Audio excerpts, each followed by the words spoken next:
Coming up on Market to Market, Grain Belt lawmakers use ethanol to turn up the heat on the EPA, exploring the pecan industry's efforts to preserve market share, and market analysis with Shawn Hackett next. Wherever your operation takes you, or who you share it with, we'll be where we've been all along, with you from the word go. Proud sponsor of Market to Market. Tomorrow. For over 100 years, we've worked to help our customers be ready for tomorrow. Trust in tomorrow. Information is available from a Grinnell Mutual agent today. And by Sukup Manufacturing Company, offering a full line of grain drying and storage equipment and steel buildings. Sukup Manufacturing is on a mission to protect and preserve your crop and the tools that produce it. This is the Friday, May 4 edition of Market to Market, the weekly journal of rural America. Hello, I'm Delaney Howell. As the big wheels kept turning on planting in the Corn Belt, the economic engine kept pace. The Business Conditions Index hit its highest mark in 12 years and pointed to continued growth for the next 3 to 6 months. An assessment based in the Eastern Corn Belt headed the other direction. The Purdue CME Ag Economy Barometer fell 10 points last month as perceptions weakened on current conditions. More Americans went back to work in April as the unemployment rate fell to 3.9%, its lowest level since December of 2000. The Federal Reserve is keeping the benchmark interest rate unchanged, gradually tightening credit in an effort to control inflation. Lawsuits are nothing new in Washington. The latest comes from 17 states suing the EPA over the proposed rollback of emission standards. Homegrown fuels were initially sold as a way to reduce emissions. Now senators in the Corn Belt, where the fuel is most important, are calling for clarification from the administration. John Torpy reports. This week, 18 senators from Midwestern states sent a letter to EPA Administrator Scott Pruitt, seeking a timeline from his agency as to when E15 would be available for sale at gas pumps nationwide. The letter comes on the heels of President Trump's recent support of 15% ethanol blends. The exchange adds a new element to the spat between Administrator Pruitt and farm state senators over ethanol blending waivers that are granted in secret. Iowa Senator Charles Grassley, a Republican, has been a vocal critic of the EPA's policy that allows refiners to bypass blending their share of the 15 billion gallons of biofuels mandated by the Renewable Fuel Standard. But hardship ought to be hardship. And when one of the companies that got waivers made $1.5 billion of profit, I don't consider that a hardship case. The American Petroleum Institute argues the blending of biofuels with petroleum products is costly and harmful to motor vehicles. Simply stated, the RFS mandate creates potential harm to the American consumer, and it must be fixed. Recent surveys show that the American people agree, with nearly 3/4 of voters concerned the potential harms created by the increasing prevalence of ethanol blends to over 10% of the fuel mix. The RFS has proven to be an unworkable program that must be eliminated. The National Corn Growers Association says the higher blends help U.S. drivers. Allowing the sale of E15 all year will allow for less confusion and more savings at the pump for consumers, continue to benefit the environment with further reduction of emissions, and provide corn farmers with a more stable market. In a previous letter to Pruitt, Grassley and other farm state senators requested a list of companies receiving blending exemptions. The EPA has yet to provide any of the requested information. Grumblings about the blending waivers also could be heard from inside the Trump administration. USDA Secretary Sonny Perdue recently echoed Grassley's sentiment. There's rumors that one company who had earned $1.5 billion last year received waivers as well, and I think that stretches my definition of hardship in that way. Next week, senators from both sides of the biofuels fight head to the White House for another round of talks with President Trump. For Market to Market, I'm John Torpy. Emissaries from the U.S., led by Treasury Secretary Steve Mnuchin, spent the week in China engaging in frank discussions over trade conflicts. The White House hopes to cut the trade deficit nearly in half to $200 billion in just 2 years.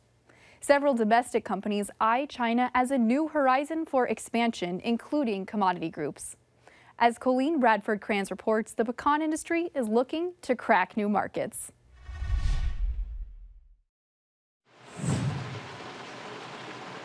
Only almonds surpass these nuts when it comes to U.S. acres dedicated to production. Yet growers say many Americans are unable to identify them.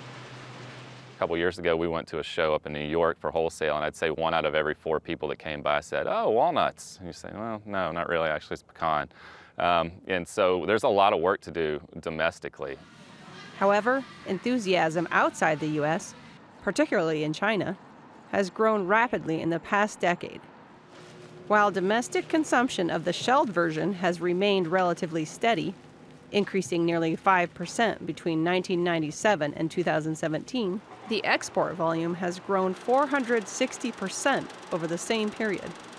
That international interest and the resulting price surge have led to an expansion in pecan-growing regions of the United States. Georgia, the largest pecan-producing state, has seen roughly 5,000 acres added each year since 2011. The pecan prices have exploded, and that in turn has led to a huge increase in interest in pecans. Our acreage is growing rapidly.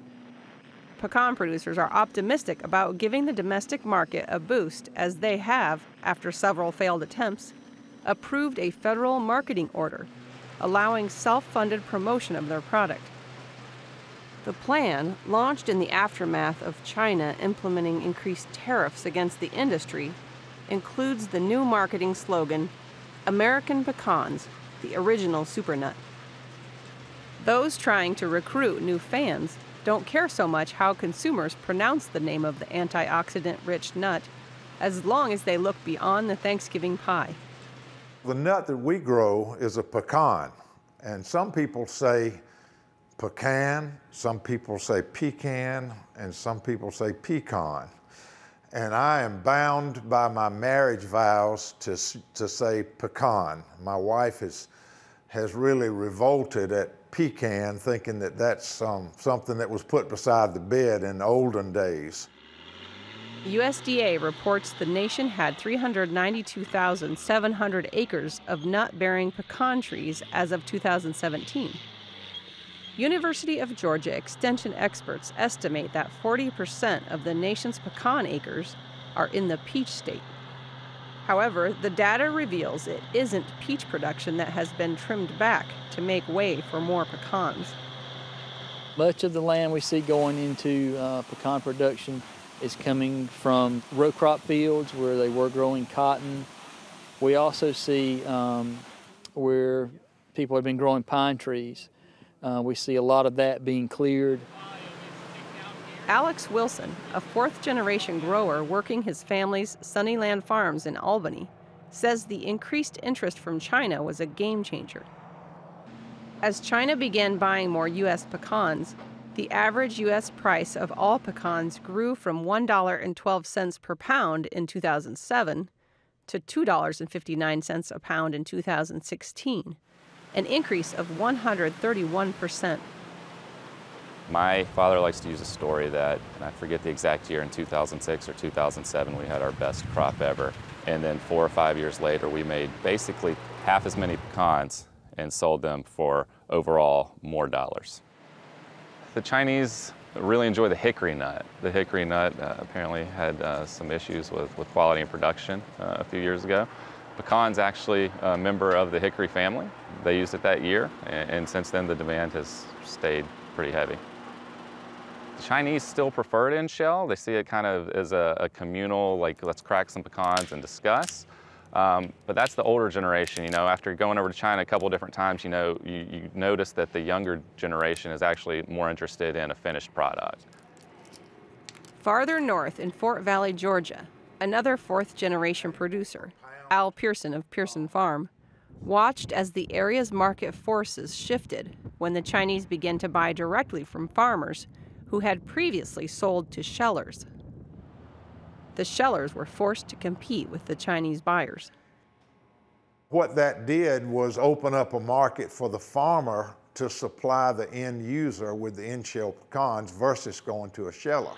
So their entry into the market raised the price and the value of the in-shell pecan, tightened up the market for the domestic shelling operations. As all of this played out, others began to take note. New growers invested the $2,200 per acre to plant pecan trees they knew would not produce a full crop for 7 to 9 years.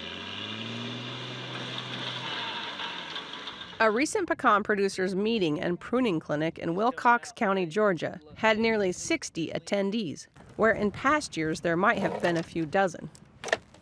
We see a lot of new people getting in to the pecan business right now. It may range anywhere from people who are retiring and wanting to move back to their family farm, or people who buy a little plot of land and want to try to grow something, all the way up to large investment groups. Dixie Hudson, who grew up helping with her family's pecan orchards, had a small pecan grove of 17 trees, but she nearly doubled its size when prices climbed. My few trees that I have pay my property taxes. I have a nice little Christmas, and I'm helping people get started. Maybe they'll make $2,000 next year on their pecans. Well, that was $2,000 more than they had last year. Hudson and other new growers, waiting anxiously for their new trees to begin producing, are betting on an increase in loyalty at home to counterbalance potential losses in Chinese market share. For Market to Market, I'm Colleen Bradford Krantz. Next, the Market to Market report. Export news and weather reports in several fields influenced much of the trade. For the week, July wheat jumped 28 cents, up 10% in 2 weeks, while the nearby corn contract rose 8 cents. Thursday's report on China no longer buying soybeans directly from the U.S. impacted much of the soy complex, as the July soybean contract dropped 20 cents. July meal shed $1.60 per ton. In the softs, nearby cotton improved $2.39 per hundredweight. Over in the dairy parlor, May Class 3 milk futures gained 2 pennies. The livestock sector was mixed again as the June cattle contract declined 95 cents. August feeders fell $1.92, and the June lean hog contract rebounded with a 90-cent gain. In the currency markets, the U.S. dollar index continued its run higher by 106 ticks. Crude oil trended $1.62 per barrel higher. COMEX gold dropped $8.70 per ounce, and the Goldman Sachs Commodity Index fell nearly 2 points to settle at 471.15. Joining us now to offer insight on these and other trends is our newest market analyst, Shawn Hackett. Shawn, welcome to the program. It's an honor to be here. Thank you. It's great to have a new analyst, a new face on the show. We had the Kansas wheat tour going on this week in, of course, Kansas, and a big discrepancy between what folks were seeing out in the fields there versus what the USDA was projecting for yields. Do you anticipate the USDA to lower their projections? The USDA likes to be conservative with this. They know that a lot of times you really don't know the yields until harvest begins. Wheat's a weed, and it's very hard sometimes to determine, so they like to be a little conservative. But some of the crop data that we got from the crop tour suggested that, the crop was quite a bit worse than last year, but more importantly, it was way behind maturity-wise. That means that they claim if we get some rain in May, there still could be a chance to improve the crop a little bit. And I think the USDA is sort of keen on letting that play out a little bit before they make a final determination. And some rains have been shown to come into the forecast. I think that brought the wheat market down on Friday on the idea that maybe that'll help out a little bit. That's kind of where I think we stand with that. But yeah, I do think they'll ultimately lower the crop size. Have we built in a weather premium yet, knowing that the quality isn't as good as what we were hoping for in that part of the country? Well, we've built in a weather premium. Whether we've built in the ultimate weather premium, we don't think we quite have yet. When we did an analysis in past years that had similar kind of weather, we've tended to see prices peak in the latter part of May. And the typical percentage move that we would see in past years would suggest $6 wheat, winter wheat, by the end of May. So we still think there's a little bit more to go before we might price all of it in. Of course, there's other international weather worries like a Russian drought that's developing that could take on kind of a character of its own. But for right now, I think there could be a little more weather premium to put in. And speaking on Russian weather, they've had a lot of dryness there in that part of the world. Should we be reducing Russia's crop? We absolutely should. And if we don't get rain in the next 2 to 3 weeks during their key heading phase, it's going to have to come down a lot. Remember, the Ukraine and Russia combined produced 100 million metric tons last year, and they exported twice what the U.S. exported. So the U.S. getting into trouble is a big deal. Russia and the Ukraine getting into trouble is a game changer. And so it's something that could really catapult winter wheat even well beyond 6 if it should play out. So that's something we're really watching very closely here. Definitely something to watch. We get commodity questions sent in each week to us by folks watching on social media, so I want to take a social media question right now. We have Kylo in Kansas, wants to know how high can KC wheat go, and explain the spreading that was going on between KC and Chicago wheat earlier in the week. Well, we think that we can see $6 just on the weather in the U.S. and the Southern Plains. If Russia gets into the mix and we really see their crop getting knocked down meaningfully, we think we could see $7 or $8 wheat without any issue. And that would be, that's kind of a 30 to 60 day kind of a window where we could really see that happen. So, there's big upside in winter wheat. Everything that could go wrong is going wrong. And the spreading with Chicago wheat, remember, Chicago wheat is grown in the areas that really are not the hardest hit. The hardest hit areas are all primarily the higher quality KC wheat. So it makes sense that if that's the area where the shortfalls are the greatest, you'd be spreading a higher price versus the other one. So it makes sense that that they'd be doing that, and there's probably more of that to go, especially if Russia gets into the mix. Absolutely. Let's take it to South American weather here as we look at what's going on in the corn crop. The Brazilian crop is, I guess, pretty dry down there, but where are you seeing and hearing about the crop? A couple of years back, everything looked great in Brazil, and then they had a very, very dry April into May during pollination, and the crop fell off dramatically. It looks to us like we could be seeing maybe not something as severe as that, but something severe enough that we're going to have to knock down numbers far greater than everyone's been expecting. A good second corn crop. We think that the dry weather and the forecast for further dry weather is going to hurt that crop more meaningfully than the market's pricing, and we think corn could go higher based upon that going on right now. And you mentioned dropping down their production numbers. How much lower do you anticipate those to go down? If we stay dry for the rest of the month, like it looks like we could, it wouldn't be at all be surprised that we could drop current expectations by at least 10%. With that, with a potential reduction there, what does that mean for our export market here in the U.S.? Well, look, we know Argentina's corn crop is very poor. We think that the Brazilian crop's going to come in disappointing on the second crop. We know the first crop was down because of lower acres. It means good exports for the U.S. There's really no one else in the world that can export and take the place of lost Brazilian and Argentine exports. So we think it's good news for corn exports, and it's going to continue to be a good demand-side driver for the rest of the year. So when you say that, are we looking to see some of that demand increase in this marketing year or next marketing year? I think the market's waiting to see if Brazil's going to deliver or not. If it's pretty clear that they're going to come up short, I do not think the buyers are going to wait around for next year. They're going to want to get ahead of the curve. They're not going to want to wait around for things to get very tight next year and have to pay $5, $6 corn or higher. So I think we could see a reaction in the summertime. What about ending stocks? When you look at where ending stocks are going to sit, we have a report coming out next week. What are you expecting to see? Well, U.S. ending stocks, the USDA is not going to really mess around too much. They're going to project trendline yields and that sort of thing. But we think that any little weather problem whatsoever in the month of June, which it looks like we probably will have, we could be talking about a 1.3, 1.4 billion bushel carryout from the U.S., which is, way down. And when you look at stocks to usage in the U.S., it'd be the tightest since 2012. That's a $5 corn market. Mm-hmm. We think the chances of seeing a $5 handle on corn this year is very, very good from here to, let's say, the early part of July. It would not take much of a below trend line yield to do that. So we're pretty optimistic corn has much higher prices to go before we peak out. And rumor has it that you've mentioned $8 corn in the past, so we're going to cover that in Market Plus, which you can find online at iptv.org/MTOM. I want to transition into beans. When you look at where the bean market is now and what we have potentially moving forward, do you see $11 beans in the near future in the summer months? I think we're least excited about soybeans. We see the production in the U.S. being adequate. We see the Brazilian production being adequate. We see ending stocks in the U.S. being more than adequate with good weather in the back half of the summer. But if we're going to see a big rally in winter wheat like we think we're going to see, and we're going to see a big rally in corn like we think we're going to see, soybeans are not going to go down, and they probably will see an 11 handle, but they'll be dragged up by their heels by corn and wheat. So overall, we're bearish soybeans, and we think it could have a big spill later in the year. But, we're just not excited about it. We think it's going to be a follower market right now. What are your thoughts with the announcement this week from the Bunge CEO that said China is no longer buying U.S. soybeans? Is that what you're thinking moving forward? Is that really the case?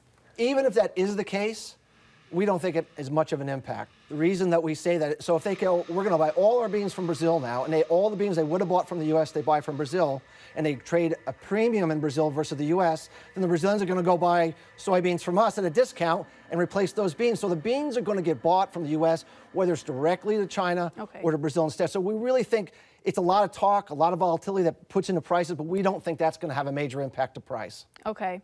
Let's move on here to the meat markets. Let's talk feeders first. Feeder cattle found trendline support on Thursday. Then they bounced back. Where do you think feeders will go from here? We were real bearish livestock, cattle in the beginning of the year, thinking we were going to have a spring low. Our smart money indicator, which we use to try to help dictate this kind of thing. And when you say smart money, are you saying the funds? Well, the smart money that we define in our algorithm is commercial net positions, 8 largest short speculator positions, and then we take it as a percentage of open interest so we can normalize it. When we look at that, we've gotten a buy signal in cattle 2 weeks ago right near the lows. That's the first buy signal we've had in quite a long time, and it suggests to us that we're in a basing pattern, a bottoming pattern, and that we would get a kind of a credible seasonal rally into the midsummer. Nothing phenomenal, like not a big move, but a sellable, tradable rally that a producer can sell into and get a better price. A couple dollars, is that what you're looking for? We think live cattle can go to 110, 112. We think the feeders can go maybe to 150, 152. Once again, nothing dramatic, but on the margin, it'll help out a little bit to have that kind of a rally over the next couple of months. Right, it definitely will. When we look at live cattle, we've seen some pretty strong cash prices. What have those been indicating to you? We follow cash differentials, that we call it, very, very closely in ag, and they're always very, very telling. Whenever cash is stronger than the futures, a high percentage of the time it means the futures are going to catch up to the cash. So we view this, once again, as another basis for why we think cattle is bottoming. Our smart money indicator is giving a buy signal, why we're going to get a rally into the summer months, that the cash is telling the futures market, we think you got carried away. We think the speculators may overshot a lot of this bearishness coming from tariffs and everything else. So we view that as a catch-up market, that futures will catch up to the cash and trade higher. Okay. What about when you look at kill expectations? This week's kill is expected to sit somewhere around 645,000 head. Do you anticipate us keeping that pace as we move on into the summer?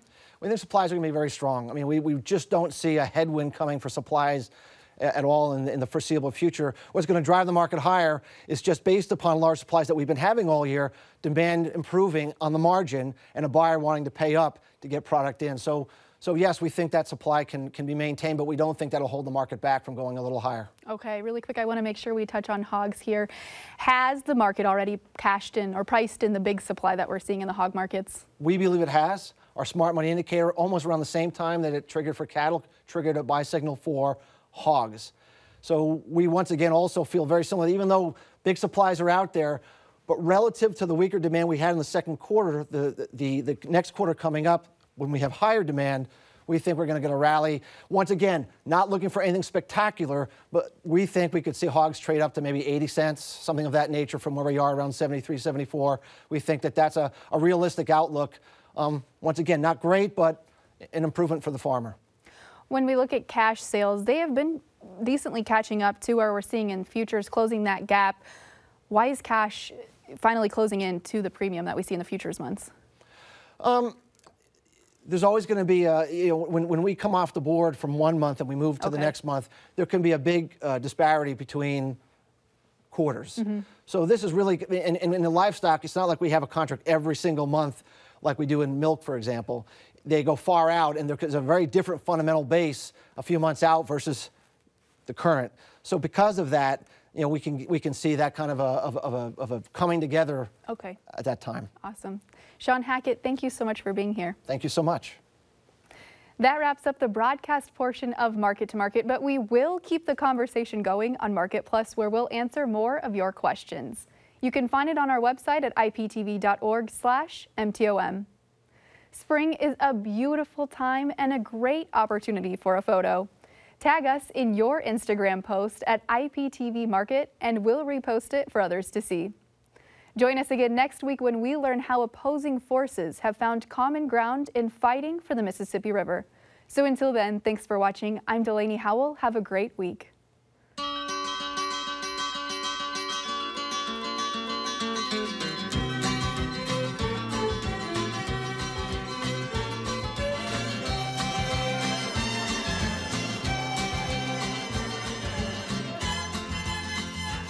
Market to Market is a production of Iowa Public Television, which is solely responsible for its content. Wherever your operation takes you, or who you share it with, we'll be where we've been all along. With you from the word go. Proud sponsor of Market to Market. Tomorrow. For over 100 years, we've worked to help our customers be ready for tomorrow. Trust in tomorrow. Information is available from a Grinnell Mutual agent today. And by Sukup Manufacturing Company. Offering a full line of grain drying and storage equipment and steel buildings, Sukup Manufacturing is on a mission to protect and preserve your crop and the tools that produce it.